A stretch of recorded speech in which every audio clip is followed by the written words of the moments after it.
നീ പ്രാർത്ഥിക്കുമ്പോൾ നിന്നെ സ്നേഹിക്കുന്നവർക്കും നിനക്കെതിരായി പ്രവർത്തിച്ചവർക്കും നിന്നെ പീഡിപ്പിക്കുന്നവർക്കും നിന്റെ മനസ്സുഖം കെടുത്തുന്നവർക്കും നിനക്കെതിരായി പ്രവർത്തിക്കുന്നവർക്കും വേണ്ടി കൂടി പ്രാർത്ഥിക്കുക. ശത്രുക്കൾക്ക് പോലും നന്മ വരണേ എന്ന് വേണം നിൻ്റെ പ്രാർത്ഥന.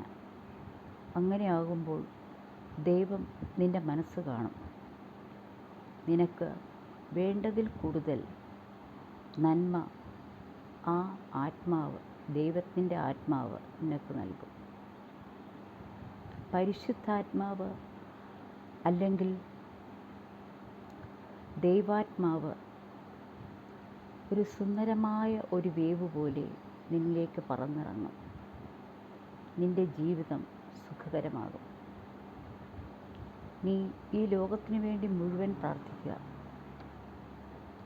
ഈ ലോകത്തിലെ ഓരോ അണുക്കൾക്ക് വേണ്ടിയും, ഓരോ ചെടികൾക്ക് വേണ്ടിയും, മനുഷ്യർക്ക് വേണ്ടിയും, ജീവജാലങ്ങൾക്ക് വേണ്ടിയും പ്രാർത്ഥിക്കുക. കാരണം എല്ലാത്തിലും ദൈവത്തിൻ്റെ ശക്തിയുണ്ട്.